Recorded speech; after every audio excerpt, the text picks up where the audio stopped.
and welcome to this very special student presentation of Looking into the Industry.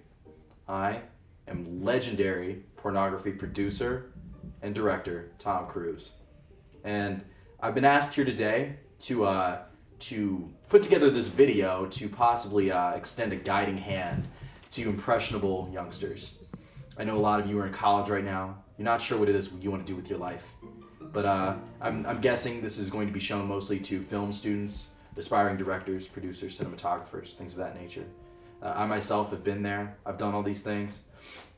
And with my experience in the adult film industry, I'm hoping that I can impart some knowledge onto you all today. 20 years ago, when I started shooting my own adult film in my mother's basement, I knew it was going somewhere. When I showed it to my friends, they said, "You're onto something. You're onto something, Tom. This is art. What you're doing is art." What we're going to talk about today is lighting, and we're going to go over 4 different kinds of lighting that we use in the industry. The current one that we have here is high lighting.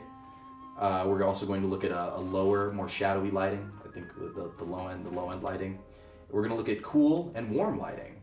A lot of these are kind of self-explanatory, but for entry-level students, it's something you may not have thought about. So, and even those who think you have a lot of experience, please, I invite you to hang in there and really give this some thought, because I could shed some light on things that you haven't thought of.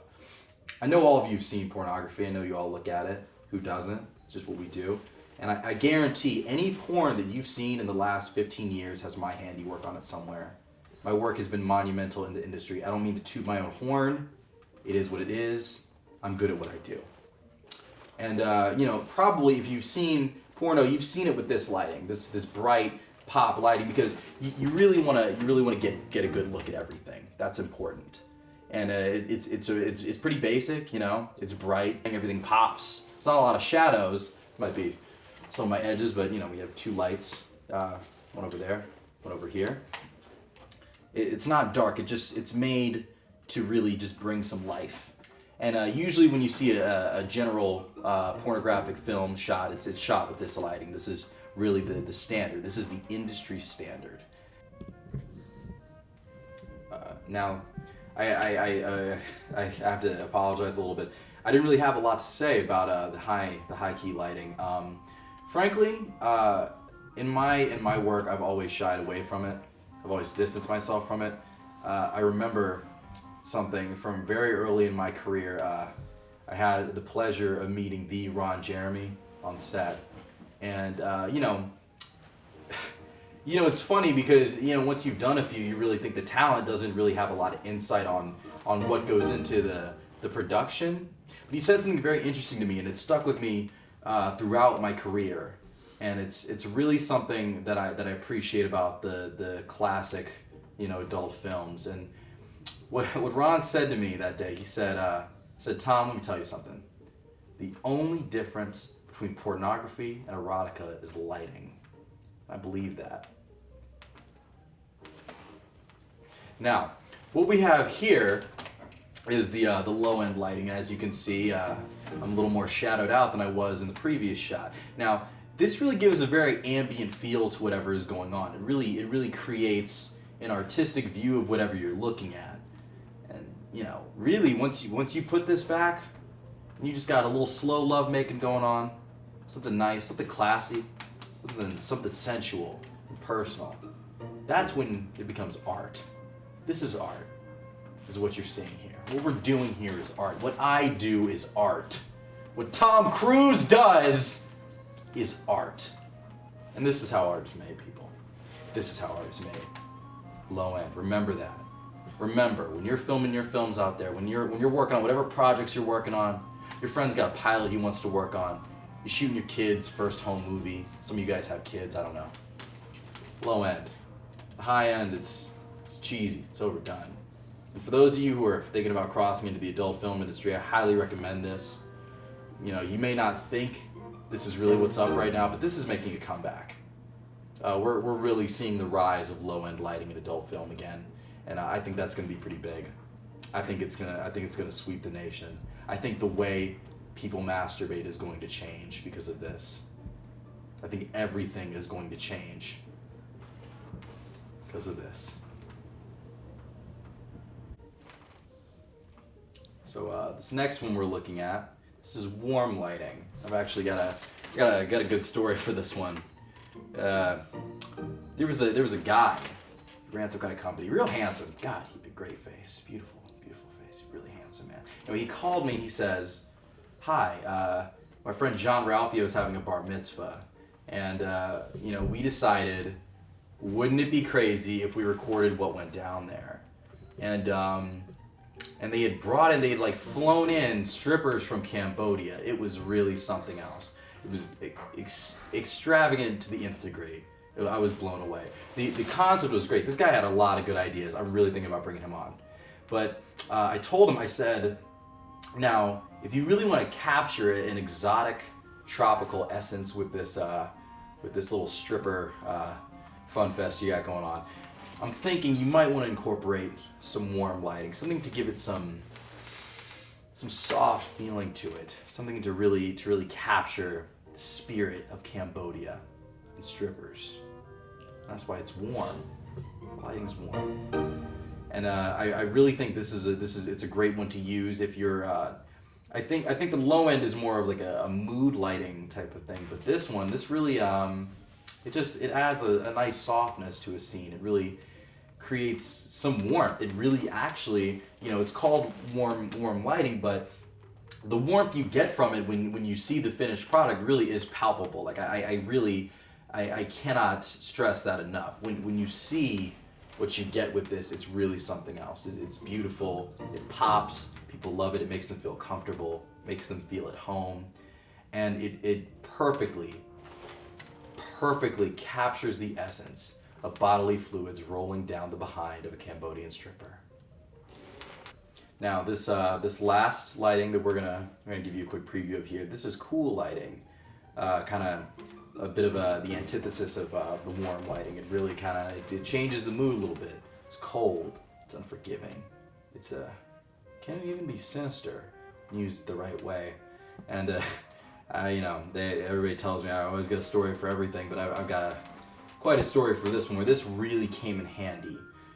So as I've expanded my personal network, my personal pornography network, we've extended our reach to include also gay porn stars in our roster, and we had this guy Kevin. Wow, Kevin was great, but Kevin, we had to let Kevin go due to some sexual harassment problems within the company. But they did make for some pretty funny stories, and I'd like to share one with you that really culminated in his magnum opus, but also in his termination from our company. But his last film was groundbreaking. So anyway, Kevin liked to do this thing. He another one of our stars, Deontay. This guy, huge cock. Oh my God, unbelievable. The kid's going places. Let me tell you, he's got a while on him. Anyway, so Kevin was apparently messaging Deontay on Facebook or Twitter or whatever these kids are using now, and he sent him a picture of an ass, and he says to him, he says Deontay, do you like this? And from what I read, Deontay was like, yeah, that's a nice ass. And then he shows him a zoomed out version of this ass, and it was a guy. And so then, of course, Deontay's not gay, so of course he was like, Kevin, why are you showing me guys' asses, man? I don't want to see guys' asses. And Kevin was like, does this confuse you, Deontay? Does this confuse you? And we just thought it was we all cracking up about this. It was pretty funny. And then there was another one of our stars. This guy Xavier, a bit of a protege, if you will, of Kevin's. And so then Xavier messages Deontay, and he sends him a picture of an ass again. He's like, hey man, you like this? And Deontay's like, yeah, it's a nice ass. And again, sends him a zoomed out version, and it's a guy, of course, again. He was like, why are you doing this? And Xavier was like, well, Kevin made me do it. Kevin told me to do it. I don't know why. And he was like, damn it, Kevin. And so he goes and finds Kevin, and he said, Kevin, why are you doing this? Why are you messing with you? And he's like, and in the loudest voice, Kevin just goes, does this confuse you, He-Man? And so we're all dying, I'm a big He-Man fan. I thought it was hilarious. And that's when I got my idea for one of the greatest pornos that we've ever shot. Kevin was the star. We called it Gay Skeletor. It was phenomenal. And when you're really trying to capture the essence of Castle Grayskull as a rape dungeon, the cool lighting comes in handy. It was perfect. It caught the mood perfectly. Kevin was amazing. Everything about it was just perfect. Those kids, they do me so proud. But of course, it was still a sexual harassment issue. So both Kevin and Xavier did have to be let go from the company due to some human resources issues. But my God, if you get a chance, you really watch Gay Skeletor. Pirate it if you have to. I don't even care whether or not you pay for it. I mean, if you want a perfect example of good lighting, good acting, good cinematography, and you know what? I'm just gonna say it. Great sex. Really, just great sex. You want to see that. That's one you don't want to miss. Really a phenomenal feature. But yeah, so when we were trying to really capture, like I said, the essence of this dungeon, this rape dungeon, Castle Grayskull, this was perfect. It's cool. It's mystifying. It's mysterious. A little bit dark, but not too dark. Now, really, if you want to make this really interesting, combine this with the low-end lighting, and you're really gonna get something sinister going on. You're gonna have people. You could really, in fact, I think the horror erotica genre really could use some delving into, and this is the way to do it. If that's something you want to get into. I don't know if you guys are into porn like that. You're just kids, so I don't know what you want to do. You want to be the next Martin Scorsese. It's probably not going to happen, but hold on to your dreams. Hold on to your dreams. And yeah, so that's cool lighting. Thank you very much. We'd like to thank you again for tuning into this very special presentation of looking into the industry. This is our last setup that we'll be doing, our last type of lighting. It's a little spooky. It's good for your homemade horror movie. It's good for your professionally made horror movie. It's great for any horror movie. It's great for not horror movies. I don't know. Do whatever movie you want. But this is a special one set up by one of our interns, Marky Mark, who has very graciously taken his time to get a little bit of extra credit and work on this setup, and we'd like to thank him very much for his good work on the lighting tonight. He's doing a great job, and students like him should serve as an inspiration to the rest of you out there who are looking to work in the film industry. He's doing a great job. I'm so proud of him. He's my little man. He's growing all up. I'm sorry, getting all teary-eyed. Forgive me. Yes, and again, I'd like to thank you for tuning in. And reach for the stars. Reach for the stars, kids.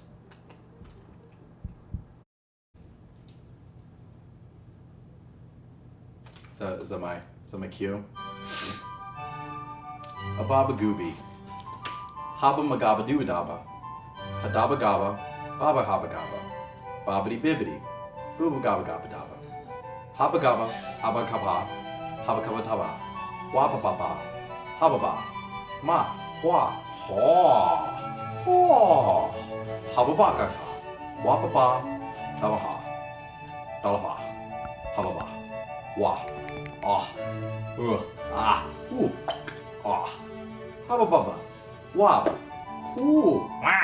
haw, hamamaba, habababu, wapapu, mawuki nipple pinchy, wapapapa.